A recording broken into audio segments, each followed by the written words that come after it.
बेटियों के हवाले से कहना चाहूंगा कि बेटियों को अपने पास अगर आप कुछ दे सकें तो अपनी बेटियों को बांटने वाला हाथ दे दीजिए।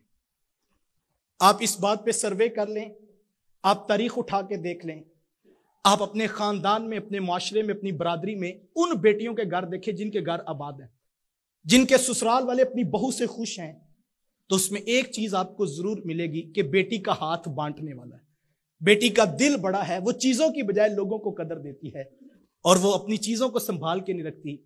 याद रखिएगा साहिब, सखी के सारे दोस्त होते हैं और बखील शख्स को कोई अपनी दोस्ती और मोहब्बत में नहीं लाता है। हमारा मसला ये है कि हमने सारी जिंदगी अपनी बेटियों को ये बताया होता है कि चीजें लेकर जा रही है, बस ये तेरी हैं और किसी के काम नहीं आनी चाहिए, जो मेके से तुझे मिला है, और वो सारी जिंदगी जहेज की चीजों पर जो है वो काबिज बन के बैठती है।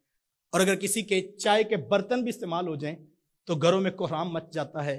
एक कप, बर्तन या गिलास टूट जाए तो 8-8 दिन लड़ाई झगड़ा नहीं खत्म होता है, और हम कहते हैं कि ये मेरी माँ की दी हुई चीजें थी, सारी खराब हो गई हैं। खुदारा चीजों की बजाय अपनी औलादों को, अपनी बेटियों को स्पेशली, लोगों की कदर सिखाइए। बांटने वाले बादशाह होते हैं और जमा करके रखने वाले बखील और कंजूस कहलाया करते हैं। वासिफ अली रहमा मुझे यहाँ याद आ रहे हैं। वासिफ साहब गली से गुजर रहे थे कि एक मांगोत और फकीर बैठा था, तो उसे कहा कि तुझे बादशाह ना बना दे। तो फकीर की आंखों में चमक आ गई कि मैं भी बादशाह बन सकता हूं।